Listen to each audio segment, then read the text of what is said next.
Today, first Sunday po ng month of May, ano po?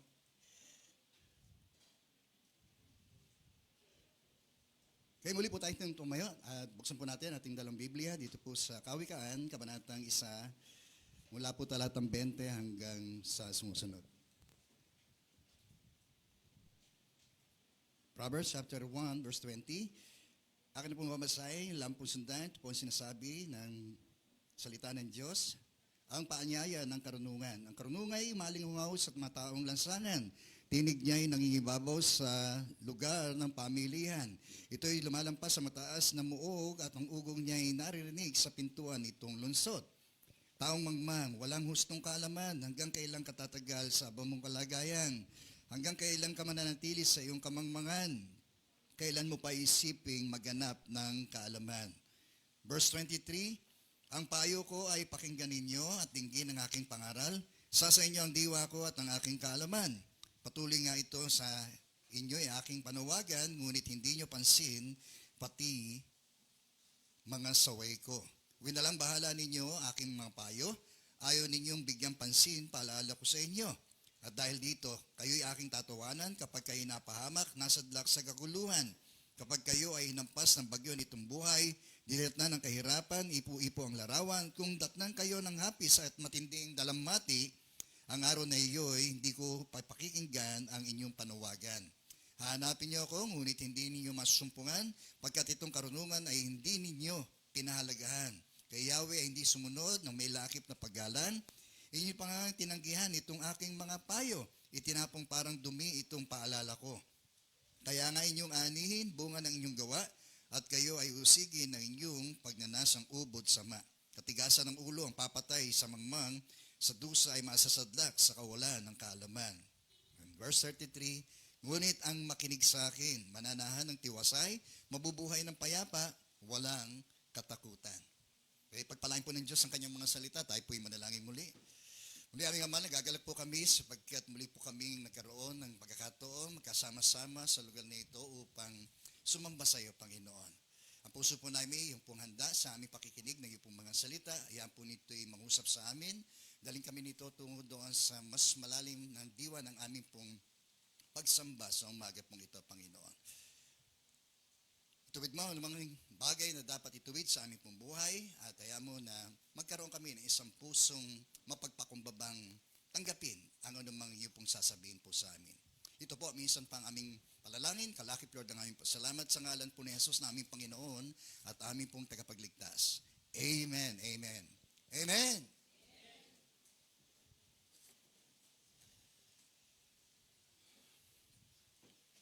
Kaya nasa pumagatan, mensahe po ng Diyos sa umaga pong ito, God's reproofs. No? Ang ibig po sabihin ng reproofs ay pagsaway. Sabi mo nga sa katabi mo, pagsaway. Yan. Kaya huwag kang pasaway.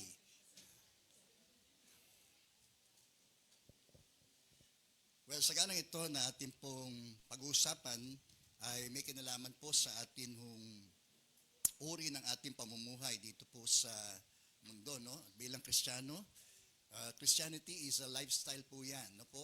At gaya rin naman ng layunin ng aklat na ito ay upang turuan ho tayo kung paano tayo magkakaroon ng isang banal at makadiyos na pamumuhay. At ang Biblia ay naglalaman po ng maraming pangako ng Diyos. Amen. Promises of God, no? Di na ho maring mabilang, no? Ang ilan sa kanyang mga ipinangakong nagkaroon ho ng katuparan sa atin ho mga buhay. Kaya din, ang Biblia ay puno ng pagpupuri sa Diyos. Lalo na po, no? Yung pong aklat ng mga awit, doon yung pinahayag ng mga sumulat, ang kanilang pagpupuri sa Diyos. Okay. Kaya din naman, no? Sa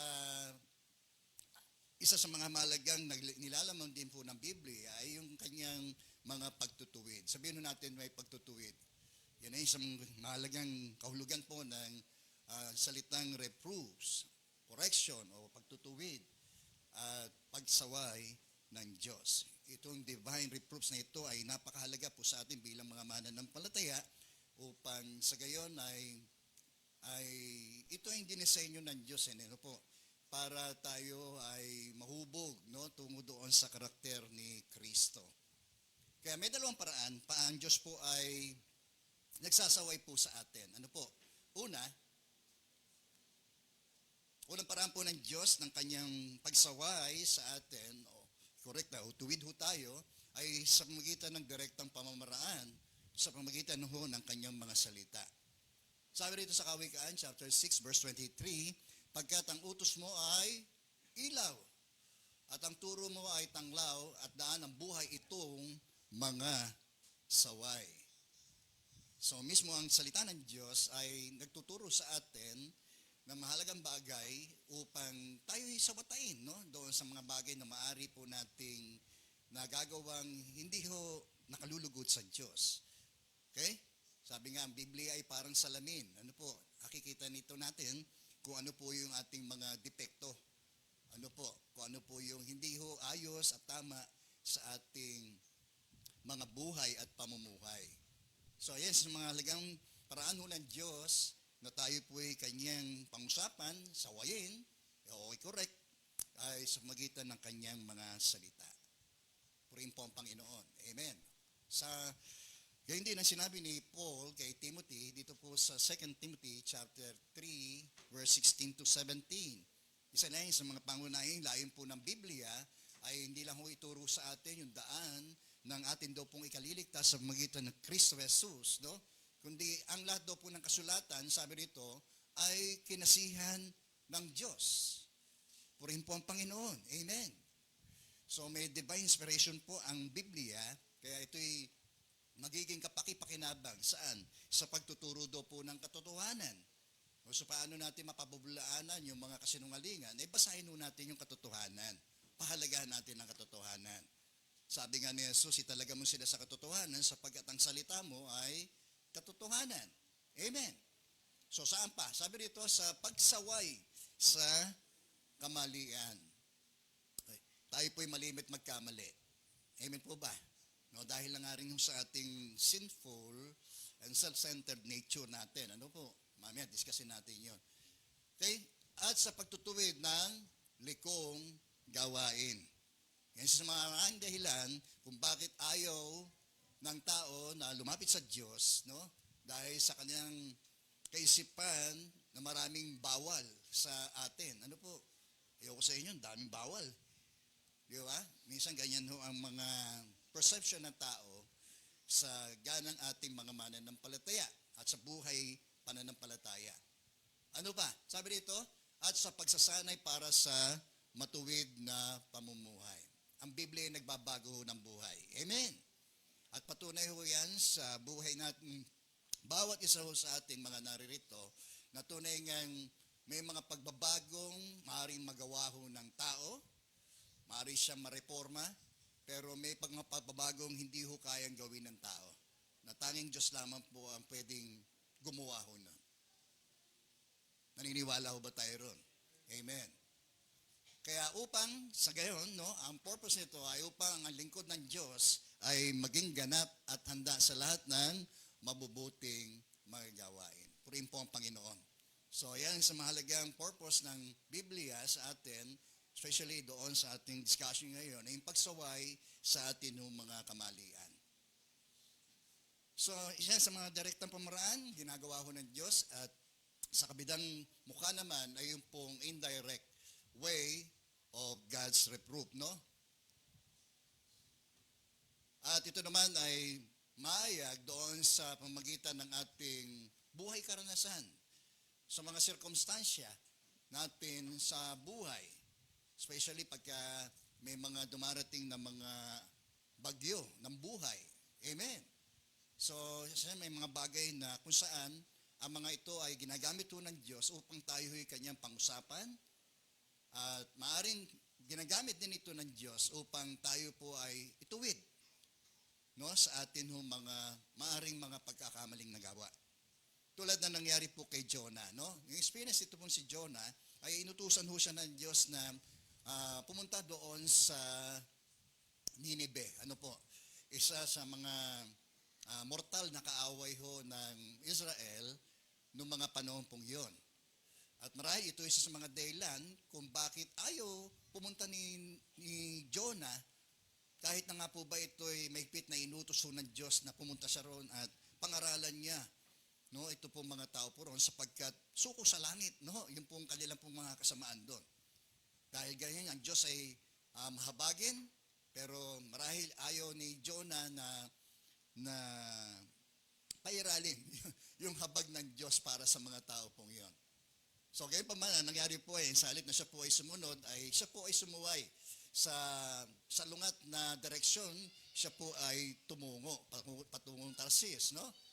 Kaya ang Diyos ay nangusap sa kanya, no? Bagamat maaring very painful, no, yung pong pagtutuwid, no, at pagsaway ng Diyos sa kanya dahil sa kadiho niyang pagsunod sa kanyang utos ay nagpadala ho ng bagyo, di ba? Maalala ho natin yung istoryang ito. Doon sa pangyayari pong yon ay naging pangungusap po yon ng Diyos, no?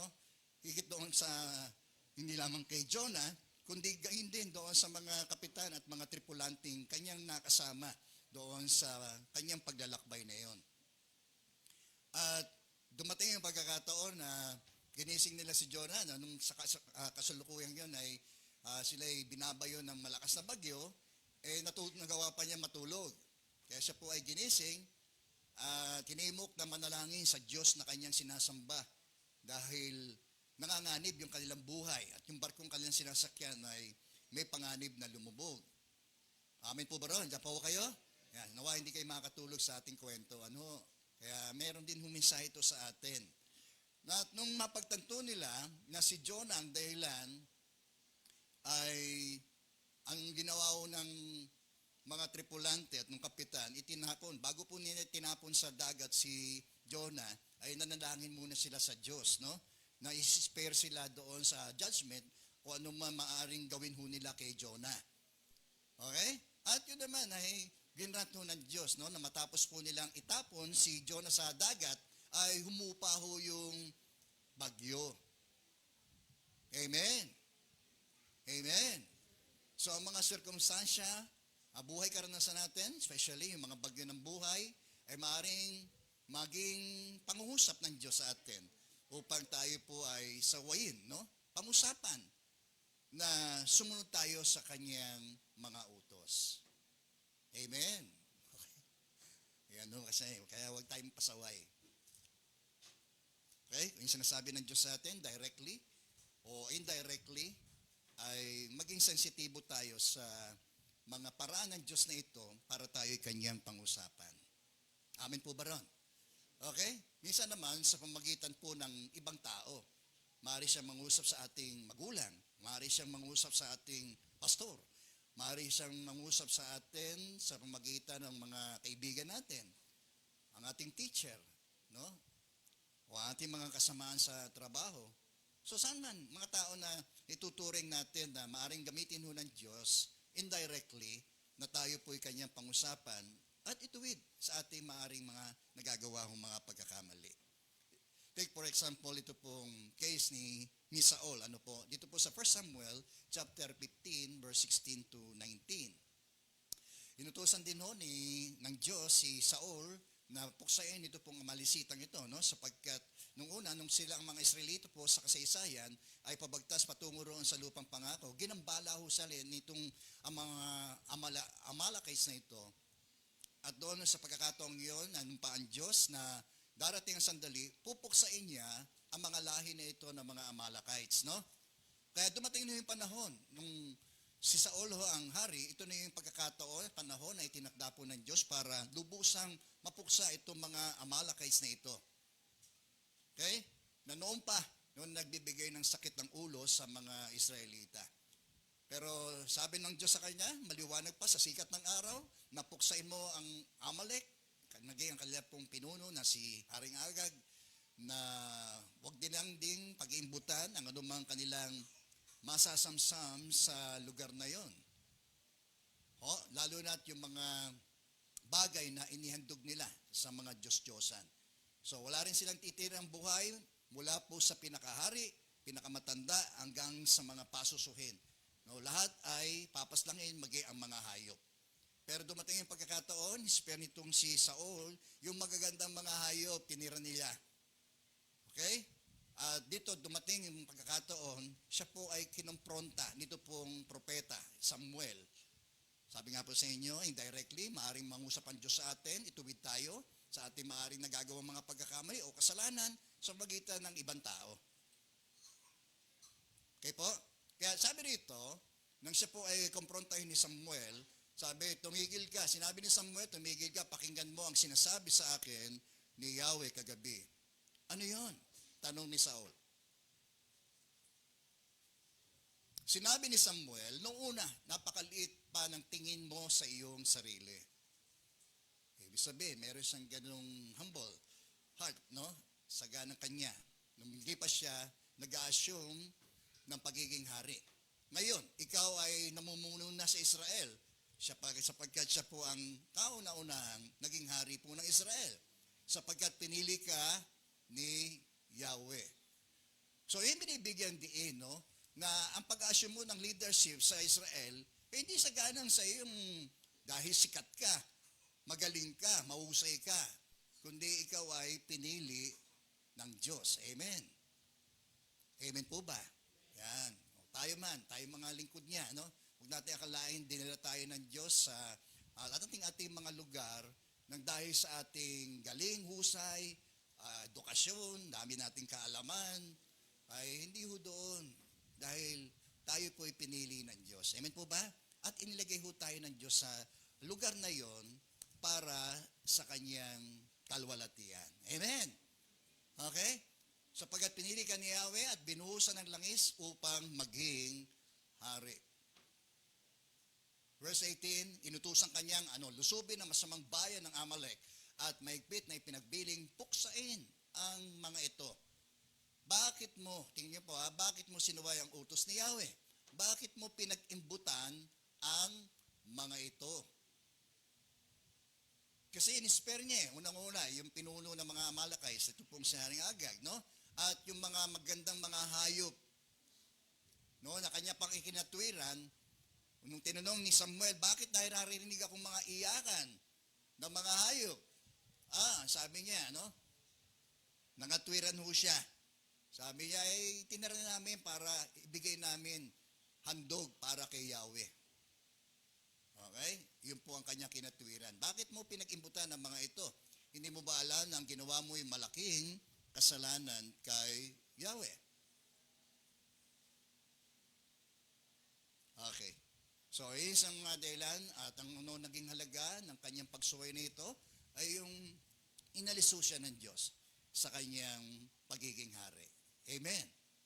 Amen. Hindi man nangyari nung instantly, nung mga pagkakataon yun, lumipas pa ang ilang panahon bago nagkaroon ng katuparan yung sinabi ng Diyos na kanya na dahil sa hindi niyang katapatan, inaalis na ho siya ng Panginoon sa kanyang pagiging hari ng Israel. Okay? So, half obedience, no, ay may tuturing na rin nating disobedience yun. Full disobedience. Amen po ba? Oo nga, sumunod siya. Di ba? Pinuksa niya yung mga Amalek. Kaya lang, nag-reserve siya. Di ba? Yun ang problema sa marami din ho sa atin eh. Kung susunod din lang tayo, lubusan na ho tayong sumunod. Amen po ba? Ayaw kasi ng Diyos na half obedience lang. No? Kailangan nais ng Diyos na kung talagang mahal natin siya, tutuparin natin ang kanyang mga utos ng lubusan. Okay? Kaya nga sabi ni Samuel sa kanya, sa tingin mo ba masisiyahan ng Diyos sa iyo? Sa iyong ginawa na yan? Na kahit maghahandog ka ng mga inispare mo na yan, sabi nga ng Diyos, sa akin mo yan eh. Ganun ba kahalaga sa iyo yan? Okay? Bandang huli nga ho naging defensive pa ho siya, no? Akala niya mapaglalangan niya ang Diyos, no? So, ang Diyos ay indirectly pwede mangusap sa mga karanasan natin sa buhay. Amen? Kaya yung pandemya, di po ba, ay isang paraan ho din ng Diyos yan para pangusapan niya ang buong sanlibutan. Di ba? Kahit nga po ba sinabi niya na darating ang mga sandali na mga karanasan ng pagkasalot, di po ba? At maraming natutunan, lalo na tayong maraming mga Pilipino, doon po sa nakaraang pandemya, no? Ano ho yung mga pangunahin? na ang buhay ay maikli. Amen. Kasi daming namatay eh. Di ba? Nagbubukas ng kamalayan ng tao, no, lalo na sa atin, na talaga ang buhay ay maikli. Dahil doon sa madami ng mga taong namamatay. Tingnan nga ho natin ating katabi. Ayan, buhay siya ngayon, ano?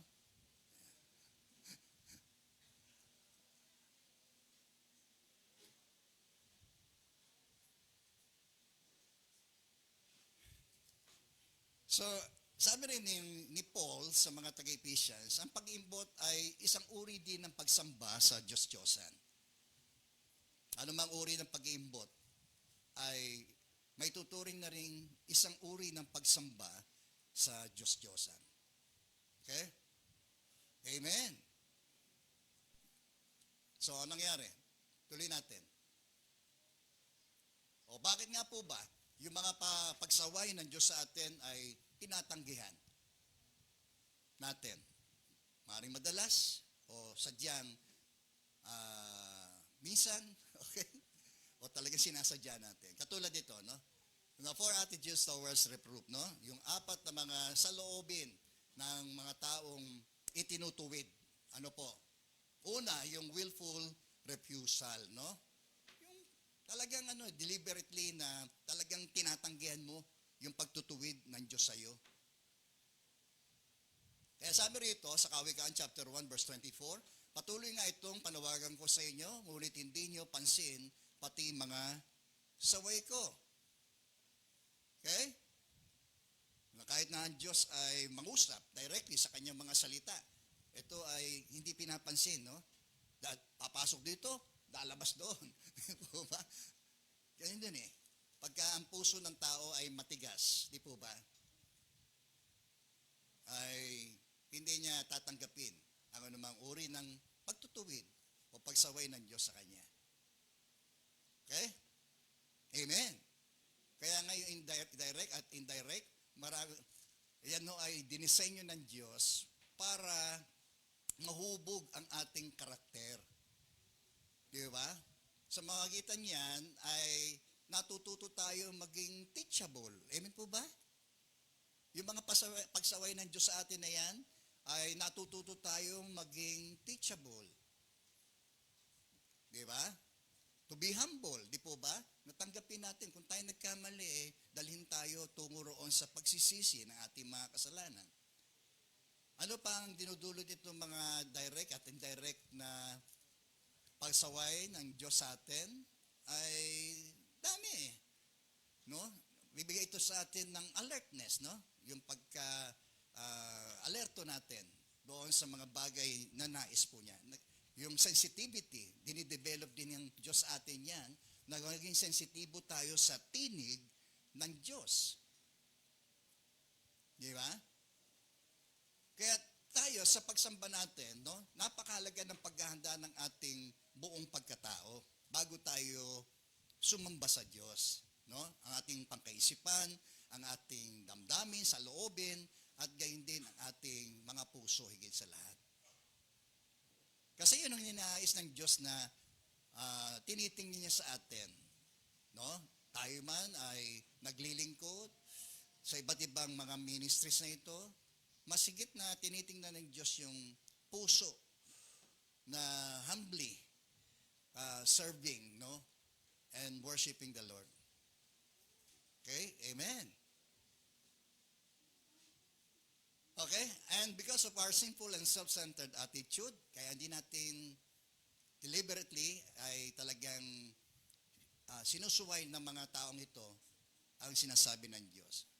Kaya tulad, no, ng halimbawa na ito sa kasaysayan ng panahon ng Israelites, no, na inutusan ng Diyos si Moses na pumunta sa Ehipto at sabihin sa hari na payagan niya, no, palayain niya mga Israelita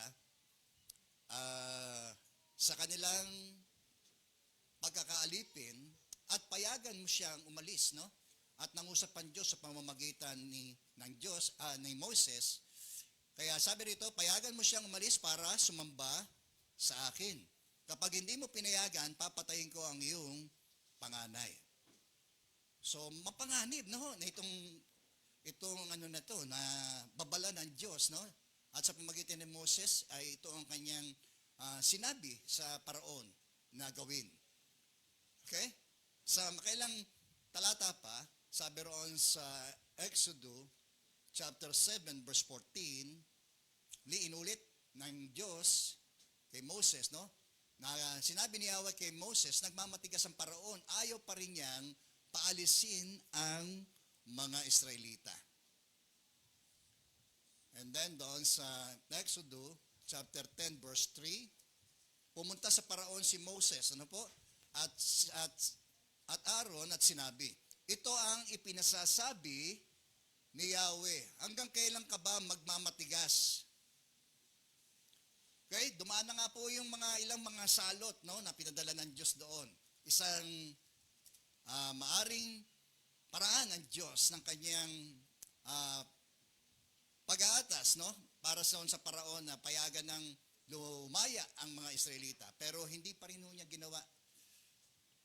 Alam niyo, habang nagmamatigas tayo sa Diyos, no, lalong tulad ng paraon ito, lalo hong tumitigas yung ating mga puso. Okay?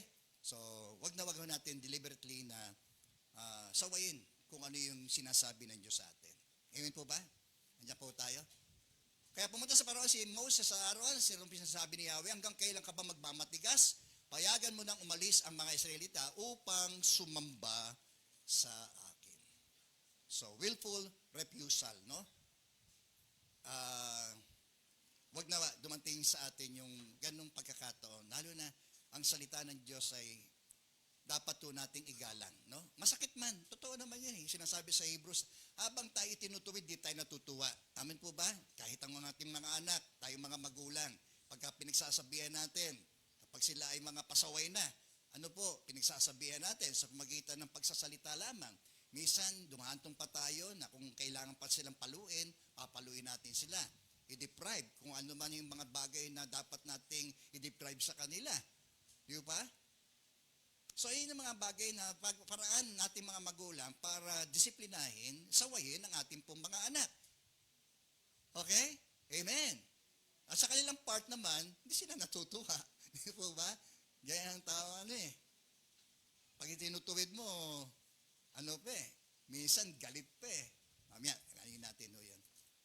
Okay? Amen. Diyan po ba kayo? Tuloy natin. Next. Dahilan, no? Kung bakit ayaw natin tumanggap ng anumang pagtutuwid, pagsaway ng Diyos sa atin, ay because of insensitivity, no? Hindi tayo sensitive, napaka-insensitive natin. Ano ibig sabihin, no? Yung lack of awareness and alertness. Di ba? Hindi tayo alisto. Hindi tayo aware. Okay? Amen. Diyan po tayo. Kaya nga, ay ipalayain natin ating mga sarili doon sa mga distraction. Di po ba? Lalo na kung nakikinig tayo ng salita ng Diyos, yung isip natin, ihahanda natin yung tenga natin sa pakikinig ng kanyang mga salita. Nang sa gayon, magiging sensitibo tayo sa tinig ng Diyos sa atin. Amen. Okay? Diyan po kayo? Ayan, listo kayo ha. Sabi, patuloy nga itong sa akin, panawagan ko sa inyo, ngunit hindi ninyo pansin pati ang mga saway ko. Because of lack of awareness, di ba? And alertness, di ba? Alisto tayo dapat doon. Okay? Kaya wala din itong pinag-iba doon sa sinabi ng sumulat ng Hebreo, na yung kanilang pagiging dull of hearing, no? Yung maging mapurol ang kanilang pakikinig. Naging mapurol ang mga taong ito. Kaya nga sabi ng sumulat, marami pa kami masasabi sa inyo tungkol sa bagay na ito.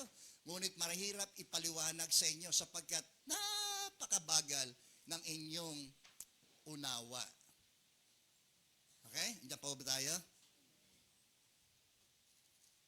Napakabagal ng inyong unawa. Kailangan isa-isay pa rin natin. No? Sabi nga nung sumulat, dapat sana sa inyo, mga tagapagturo na kayo Pero hindi ganun ang nakikita at nangyayari, na-experience nyo sa inyong buhay bilang mananampalataya. Dahil sa dahilang ito, mabagal. Una-una kasi nga, hindi sila ganung alisto. No? Lalo na pagka sa pakikinig. No? Sa pag-unawa, humihina tuloy ang pag-unawa. Ang Diyos naman ay sagana magbigay. Amin po ba?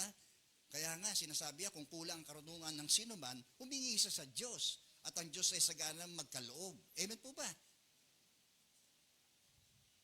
So, mahirap ipaliwanag sa bagat sabagat napakabagal nilang umunawa. Okay, maaaring naintindihan, pero hindi naunawaan. Ano yung pastor? Minsan napakinggan natin, naintindihan natin. Ang unawa ay yung isinabuhay mo, yung iyong naintindihan. Okay po ba? And that's it, wisdom. Yun ang karunungan. Yung i-accept natin, at i-align natin yung mga pagsaway ng Diyos sa atin ng mga buhay. Nakukuha ho natin? Kaya marami pa yung masasabi tungkol sa mga bagay na dahil nahirap ipaliwanag sa inyo sapagkat napakabagal ninyong umunawa. Dito naman sa Matthew chapter 13, verse 15, especially doon sa mga grupo ng mga Pharisees, no? Ay ito ang sinabi ng ating Panginoong Jesus, no? Very directly na sinasabi sapagkat naging mapurol na ang isip ng mga taong ito. Okay? Amen. Isa pa doon sa kanilang pagiging sarado ng kanilang kaisipan. Kaya yung alertness, di po ba, ay wala dito sa mga taong ito eh. Dahil tinakpan nila, no, yung kanilang mga isip, no? Kung bakit ito naging mapurol, ay dahil doon. Sabi, sapagkat mapuro lang ang pang-iisip ng mga taong ito, mahirap makarinig ang kanilang mga tenga. Ipinikit nila ang kanilang mga mata. Kung hindi gayon, sana'y nakakita ang kanilang mga mata, nakarinig ang kanilang mga tenga, nakaunawa ang kanilang isip, at nagbalik sila sa akin. At pinagaling ko sila. So, tingin po yung purpose pa rin ng Panginoon. Di ba? Na maintindihan nila yung purpose kung bakit siya naparito. Di ba? Amen. Inihayag niya yung kalooban ng Diyos sa kanila, pero dahil sinarado nila ang kanilang mga isip, sa ganon, naging mapurol ang kanilang pangunawa sa mga bagay na inihayag mismo ng Diyos sa kanila. Okay? Dahil ang purpose ng Panginoon ay magbalik loob ang mga tao sa Kanya. Ganun din tayo. Kaya ngayon ang purpose of discipline, di po ba? Pag sa church, di po ba? Halimbawa, ang kapatid mo, pag nagkasala, personally, pagsabihan mo. Amin po ba? Yun ang proseso. Kung nakakasira ng patotoo ng iglesia, yung ginagawa niyang mali, pagsabihan natin bilang kapatid kay Kristo. Amin po ba? At gawin natin ito sa proper place, no? Sa maayos na lugar, no? Na personal eh. Kaya nga, tayo na kung magkasala ang kapatid mo, sabi sa Galatian, ikaw na pinapatnubayan ng Espiritu ang magtuwid sa Kanya. Amin po ba ron? Yan po kayo? Responsibility natin, tayo mga Kristiyano, na kapag may mga nadarapa tayong mga kapatid, na sila ay atin nung pagsabihan. Ang problema rin madalas sa atin, hindi tayo confrontational eh. Totoo lang. Di po ba? Naandap tayo, baka ano tayo. Di ba? So kung mapapakita natin yung ating malasakit, concern sa Kanya, no, ay madarama niya yung pag-ibig ni Kristo. Kaya nga sinasabi, manalangin muna kayo, no? Sa patnubay ng Espiritu Santo bago nyo ituwid ang inyong kapwa na nagkasala. Amin po ba? Pero sadyang minsan ay defensive, no? Defensive yung mga itutuwid natin. Okay. The next process, no? Yung next step ay sabi roon, hello.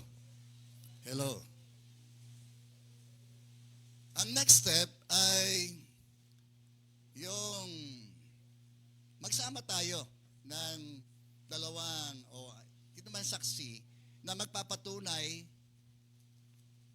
na yung kanyang kasalanan nagagawa ay nakakaapekto sa patotoo ng iglesia. Andiyan po kayo? Yan.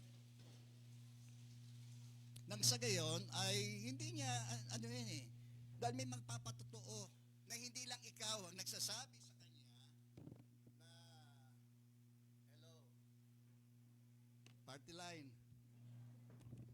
May party line pa ba ngayon? Hello, hello. So magsasabi sa kanya ng patunay na yung kanyang nagagawa ay nakakaapekto sa patotoo ng iglesia. So pinipreserve pa rin natin yung sanctity ng church. Amen po ba? Yung testimonya ng ating church. Kung tayo man, dumating man yung pagkakataon, kinukomporta tayo ng ating mga kapatid o kapatid, eh matutuho tayo magpakumbaba. Ano po? At kung talagang ano tayo, huwag tayong agad matitisod. Amen po ba? At huwag tayo maging sensitibo, no? Para bagang madali tayo masaktan. Amen po ba? Talagang masakit pagka itinutuwid eh. Amen po ba? Pero dapat doon sa nagtutuwid, sa maayos na paraan, sa pagsasalita ng katotohanan, sa diwa ng pag-ibig, amen po ba? Eh, mapare-restore natin yung kanyang magandang ugnayan, unang-una sa Diyos, at gayon din sa atin, no, na maaring kanyang napagkasalanan. Nagkakaintindihan ba tayo? Amen. So sabi nga natin, yung pangalawang proseso na kung saan hindi siya makinig sa atin, personal, ay magsama tayo ng mga saksi para pangusapan siya na magpatotoo na yung ano yun nakakaapekto. Okay? And then, pagka sadyang matigas pa rin, ito ay makalungkot, di po ba? Eh sabihin mo ito sa iglesia, at kapag ganun pa rin ho siya, at namuhay pa rin ho siya sa ganung uri ng pamumuhay, eh, ultimately, sabi, itiwalag mo siya. Okay? Amin po. Yun ang napakalungkot na bahagi. No? Sa isang kapatid na hindi nakapagbalik loob sa Diyos. No? At mas pinili niya na mamuhay, no, ayon sa kanyang sariling pamuhay. Kaya maraming hindi nagtatagal.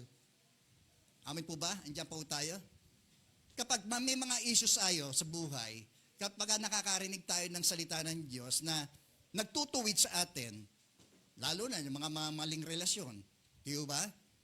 Minsan, pagka tayo hindi tayo tatagal.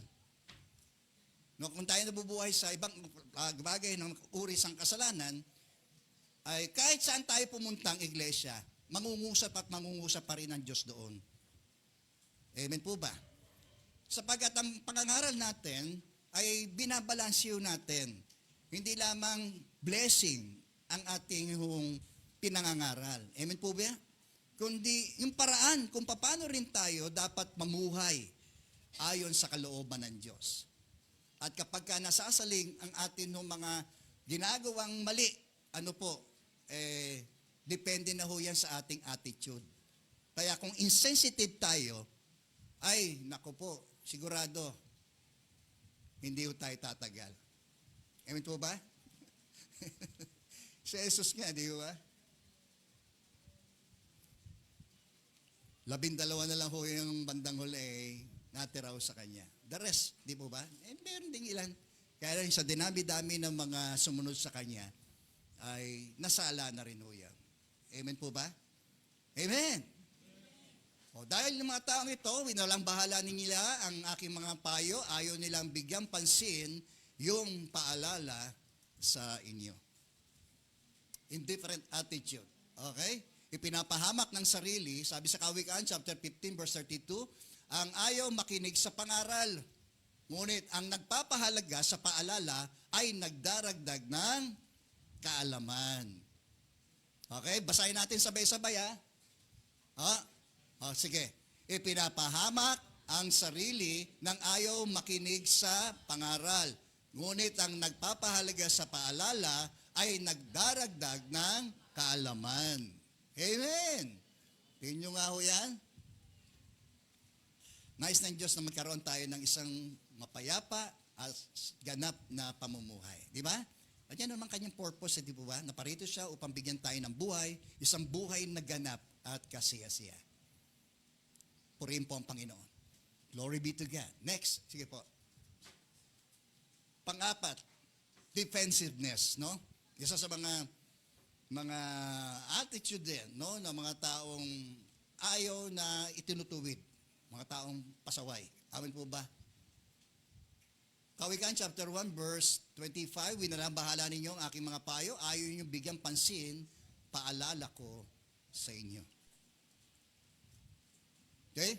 Yung po bang alam ng mali, no? Nangangatwiran pa. Di ba? Minsan, madalas na nadidinig natin, tao lang ako. Nagkakamali ako. Di ba? Okay? Amen po ba? Ganun ba tayo, mga tuwiran? Pag tinutuwid, ang daming mga alabay. Minsan nga, ganyan, tao, di ba? Kahit nung unang tao, defensive din siya. At sa kanya pagiging defensive, sa halip na mag-assume ng responsibility na talaga siya ay nagkamali, ibinabato pa sa kanyang kapwa. Di ba? Bakit? Kumain ba kayo ng bunga na pinagbabawal ko? Kasi binigyan ako ng babae. Alam mo, kung mayroon mang tao na merong higit na responsibilidad, ay si Adan. Amin po ba? Si Eva nga ang pumitas. Amin po ba? Pero kumain din siyang kasama ni, Eva. Okay, partners in crime. Bilang bahala ninyo, aking payo, hindi nyo binigyan pansin, paalala ko sa inyo. No, kahit na po ba si Saul, di ba? Yung continuation, yung storya niya yun, nung pagpusa sa mga malisita, bukod doon sa itinir niya si Haring Agag, kasi pagka nabihag mo yung hari, yun yung trophy mo siyempre, sisikat ka. Kasi kadalasan, yung mga, hindi lang yung mga spare, no, ay yung mga nasamsam ninyo doon sa nakubkob yung lugar, no, ang dalingin sa parada ng pagtatagumpay, kundi yung hari, no, na ano nyo, nabihag nyo. Amen? Magsisilbing trophy nyo yun siyempre, sisikat siya. Pagka ganun ang layunin niya, no, doon pa lang talaga sinaway na ho siya ng Diyos Amin po ba? Amin po ba? Andiyan po tayo? Okay? Kung meron man tayong tagumpay na binibigay ho ng Diyos, ang dapat sumikat ay ang Panginoon. Amen po ba? Hindi ho tayo. Okay? Defensiveness. Okay, tuloy natin. Sila yung mga no admission of guilt. No? Sila hindi maamin ng kanilang pagkakamali. Sila yung maraming mga dahilan. Mali na kitang-kita na Hayag na. Ay defensive pa, daig pa si Jaworski. So habang tayo'y tinutuwid, sabi nga sa Hebrews chapter 12, verse 11, hindi tayo natutuwa, kundi naghihinagpis. Ngunit pagkatapos yun, maranasan natin ang kapayapaang bunga ng pagsasanay sa matuwid na pamumuhay. Amen. Kasi pag nagpatuloy tayo sa ating mga pagsuway, never natin mararanasan yung sinasabi nito ng pangako ng Diyos ng kapayapaan, bunga ng pagsasanay sa isang matuwid na pamumuhay. Okay? Yung guilt, buntot mo yon. Okay? Gusto mo yan? Buntot mo yan. No? Katulad ng alibugang anak.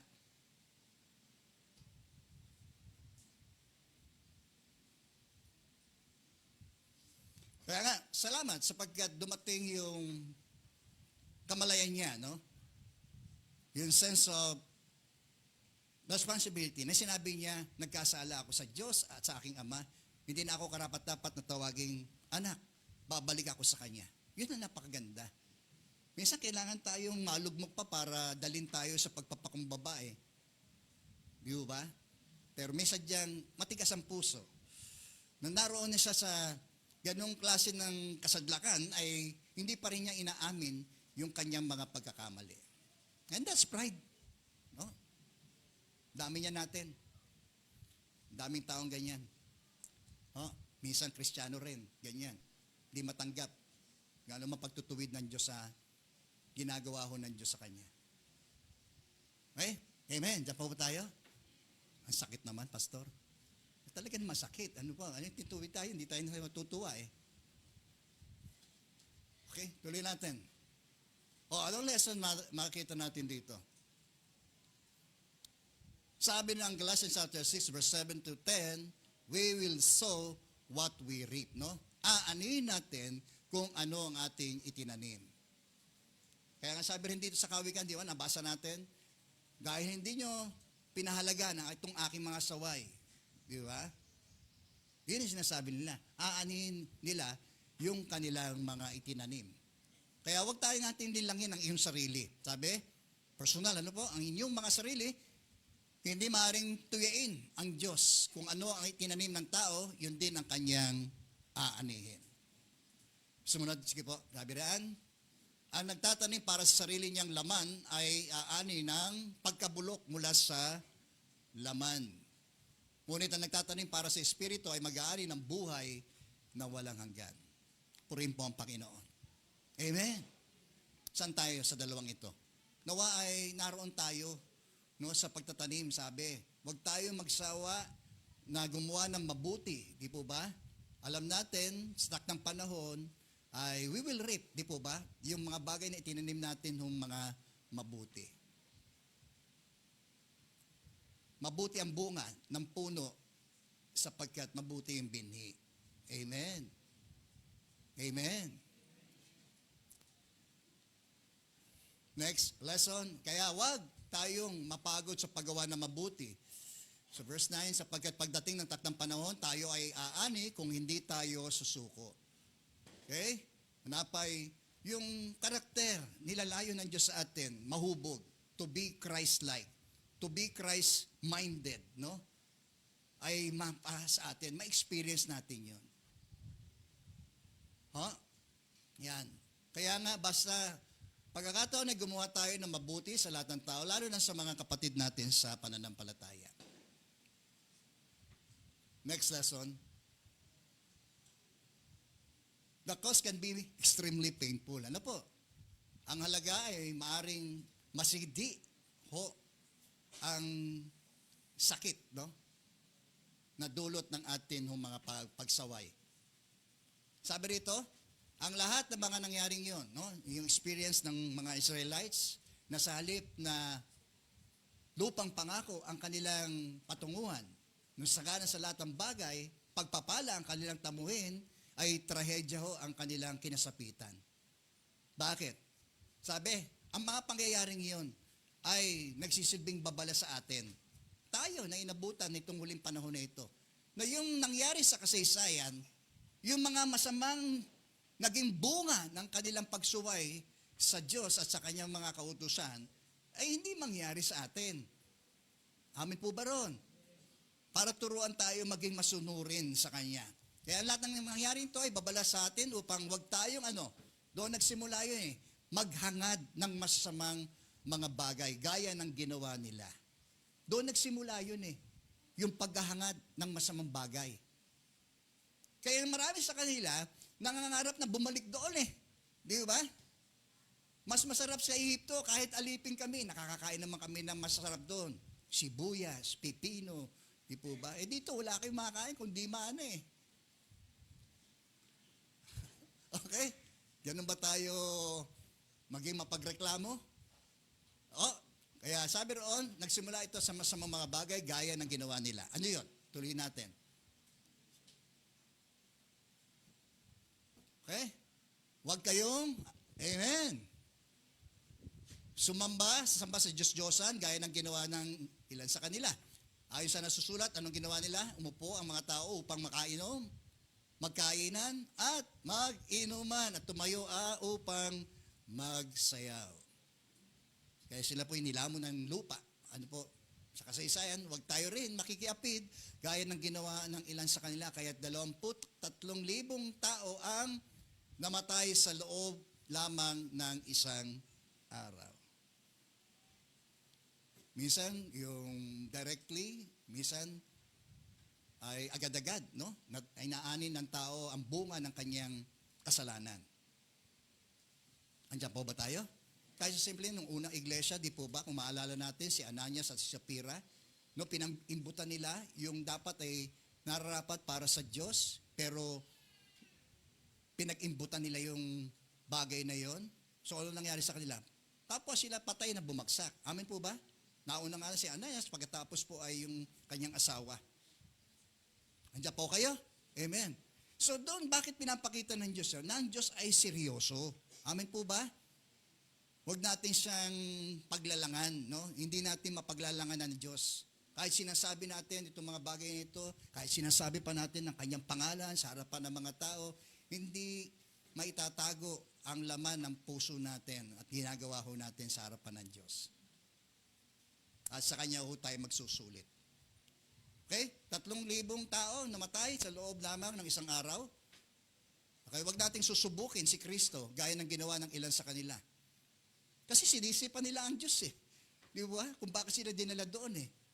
Dito ba kami ililibing? Dadali kami sa lupang pangako? Yung ba yung lupang pangako? Ilibingan? Nakakalungkot. Ano ba? At dahil sa ginawa nila, pinuksa sila ng mga ahas. Huwag din tayo magrereklamo tulad ng ilan sa kanila. Kaya't nilipol naman sila ng anghel ng mamumuksa.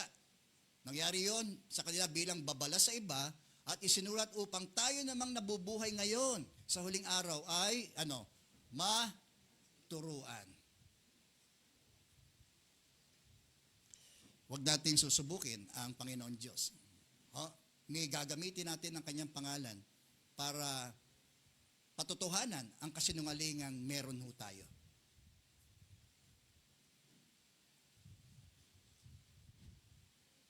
And next, itong pinababagyan, accountability to God is inevitable.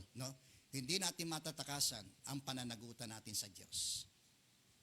Sabi, ang aliping nakakaalam ng kalooban ng kanyang Panginoon, ngunit nagpababaya o ayaw tumupad sa ipinapagawa nito ay parurusahan ng mabigat. Okay, seryosohin natin ito Ngunit ang aliping hindi nakakaalam ng kalooban ng kanyang Panginoon, nagkulang man siya sa kanyang tungkulin, ay parurusahan lamang ng magaan. Ang binigyan, tingnan niyo po ng maraming bagay ay hahanapan ng marami. At ang pinagkatiwalaan sa lalong maraming bagay ay pananagutin sa lalong marami. Seriously? Amen? Huwag nating ituring itong biro sapagkat Diyos ay hindi ho nagbibiro. Lagi siyang seryoso sa pakikitungo niya sa tao. Lalo na sa ating kanyang mga tinawag, the greater the responsibility, the greater the accountability. Pinagkatiwalaan ka sa mas maraming bagay, hahanapan tayo ng Diyos sa mas maraming bagay. Tandaan po natin yun. Okay? Amen. Glory be to God. Naway, nagbukas ng ating kamalayan ito patungo doon sa karunungan nilalayo ng Diyos na ating pong maranasan sa buhay na ito. Ang karunungan ay pagiging alerto at ang pag-aalay natin doon sa mga pagsaway ng Diyos sa atin. And that's wisdom, Magkakaroon tayo ng karunungan galing po sa Diyos. Tayo po'y manalangin. Dakilang Diyos, aming Ama, muli po kami nagpapasalamat sa mabiyayang mga aral na ito na tinuro sa amin sa umaga pong ito. Katotohanan, Panginoon, masakit, Panginoon, na kami po ay itinutuwid, Panginoon. Subalit, kayo pa na nangako sa amin kung kami po ay mapagpakumbabang tinatanggap namin ang anumang iyong pagsaway sa amin, mabigat man o magaang, Panginoon. Bigyan mo kami ng isang pusong tumatanggap ng anumang nagawa po naming pagkakamali. Tulad ng alibugang anak, Panginoon, dumating siya sa gaya ng kanyang kamalayan na nagkamali siya, Panginoon. Tulungan mo kami. Kung kami man ay kinokompronta niyo directly, Panginoon, maaaring ngayon ay turuan po niyo kaming magkaroon ng isang mapagpakumbabang puso, Panginoon. O maaaring may mga tao po kayong ginamit upang kami ay pangusapan, sawayin, disiplinahin, Panginoon. Salamat sa kanilang buhay sapagkat iyo po silang ginagabayan upang kami ay magabayan din tungo sa isang buhay na ganap at kasiyasiya, Panginoon. Patawarin mo kami sa aming mga pagkukulang at pagkakasala. Kung may di namin pagpansin sa iyong mga panawagan sa amin, Panginoon. Sa mga sirkumstansya, nangyayari sa aming buhay, inaani namin ang bunga ng aming mga pagsuway sa iyo, Panginoon. At ultimately, Panginoon, sa aming pagharap sa iyo, alam po namin kami pa rin ay magsusulit sa iyong banal na harapan, Panginoon. Kaya naman, sa mga oras na ito, muli po namin hinihiling, Panginoon, ang iyong pagpapatawad sa lahat ng aming mga nagawang pagsaway, Panginoon. Kami may nagkamali, Panginoon, ay patawarin mo po kami, Panginoon. Patawarin mo po kami, Panginoon. Purihin ka, Panginoon. Hayaan po ninyo, ma-restore muli, Panginoon, ang galak ng iyong pagliligtas. Ang galak, Panginoon, ay yung ipinangako sa isang taong nagbabalik, Panginoon. Purihin ka, Panginoon. Ikaw, kaibigan, sa tanang iyong buhay, hindi mo tiyak, kapag kinuha ng Diyos ang iyong buhay, hindi mo alam kung saan ka tutungo. Ito ay isang magandang pagkakataon para tanggapin mo ang kaloob ng Diyos ng buhay na walang hanggan sa pamamagitan ng pananampalataya kay Kristo. Sabi ng Biblia, kung ipapahayag ng iyong mga labi na si Jesus ay Panginoon at mananalig ka ng buong puso na siya ay muling binuhay ng Diyos, ikaw ay maliligtas. Sapagkat nananalig ang tao sa pagitan ng kanyang puso at nagpapahayag sa pagitan ng kanyang labi at sa gayon siya ay maliligtas. Kung yan ang nais mo. Bakit hindi ka manalangin sa iyong kinalulugaran? At sabihin mo ang panalangin ito na manggaling nawa sa iyong puso. Sabihin mo, Panginoong Jesus, lumalapit po ako sa iyo. Akin pong inaamin, ako po isang makasalanan. Humihingi po ako ng tawad sa lahat ng aking mga nagawang pagkakamali at kasalanan, Panginoon. Patawarin mo po ako. Panginoong Jesus, tinatanggap ko po na may pananampalataya ang iyong tinapos na gawa doon sa krus ng Kalbaryo bilang kabayaran ng aking pong mga kasalanan. Gayon din, nananalig ako na ikaw ay muling nabuhay mula sa pangapatay upang ako ay magkaroon ng pag-asa sa buhay na walang hanggan. Tinatanggap kita sa aking puso, Panginoon, bilang aking tagapagligtas. Panginoon ng aking buhay, Panginoon. Sinusuko ko po sa iyo ang buhay ko pong ito, Panginoon. Marami pong salamat, dakilang Diyos.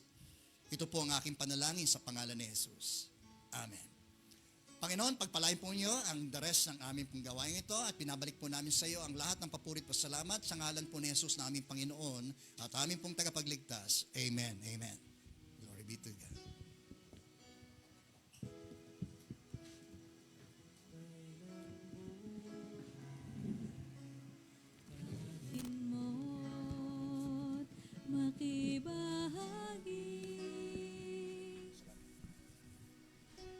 Ito ang tinapay ng buhay, kanin mo't makisa. Yan ang katawang binayubay upang ikaw ay mabuhay.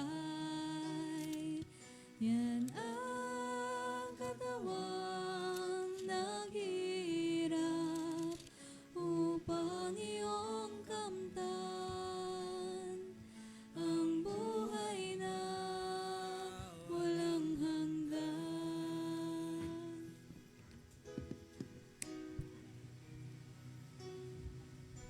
Ito ang saro ng bagong tipan, inumin mo't makibahagi. Ito ang saro ng bagong tipan, inumin mo't makisa. Yan ang dugon lumanap upang ikaw ay luminis. Yan ang dugo ni Kristo na para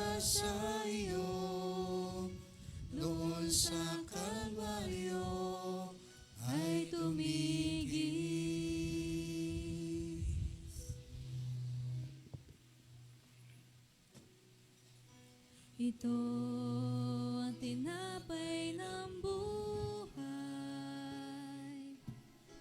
Ito ang saro ng bagong tipan. Yan ang katawang binayubay. Ito ang dugong tumigis. Ito ang aking patunay. Ako'y kasama niyang namatay. Ito ang aking ipahahayag na magbabalik si Jesus na buhay.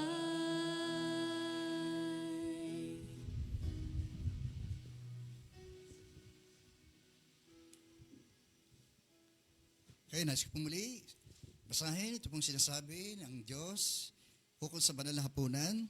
Sapagat ito ang turo at tinanggap ko mula sa Panginoon at ibinibigay ko naman sa inyo. Nung gabing siya ipagkanulo, ang Panginoong Yesus ay dumampot ng tinapay. Nagpasalamat at pinagpirapraso yun at sinabi, ito ang aking katawan na inihandog para sa inyo. Gawin niyo ito bilang pag-alaala sa akin. Nais ko pong muling ulitin yun. Gawin niyo ito bilang pag-alaala sa akin, sabi ng Panginoon. Matapos magapunan, dumampot din siya ng kopa at sinabi, ang kopang ito ang bagong tipan na pinagtitibay ng aking dugo. At sa tuwing inumin niyo ito, gawin niyo ito bilang pag-alaala sa akin.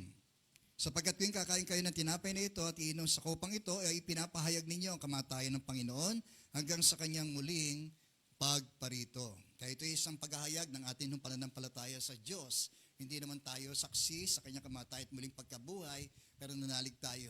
No? Na siya po ay tunay ngang naranasan niya, na-experience niya ito, at yung epekto nito sa ating buhay ay atin din pong personal na naranasan.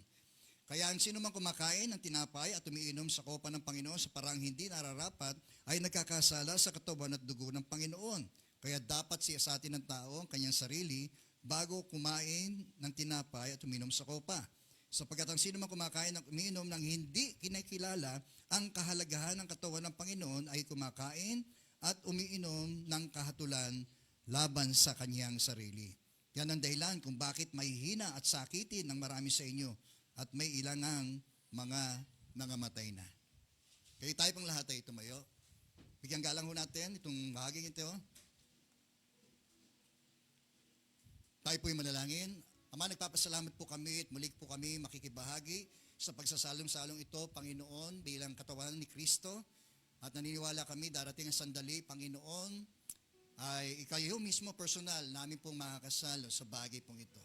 Kaya naman, Panginoon, gawin po kaming karapat-dapat na tumanggap dito pong simbolo ng iyong katawan at simbolo ng iyong dugo. Panginoon, salamat sa iyong buhay na iyong pinagkaloob sa amin pong mga makasalanan, Panginoon. Gawin po kaming karapat-dapat sa mga sandali pong ito. Tinuturing po namin itong mga banal na mga bagay sapagkat ang Diyos ay banal. Salamat po. Marami pong salamat sa pangalan ni Jesus. Amen. Sabay-sabay po natin kainin. Sabay-sabay po natin inumin.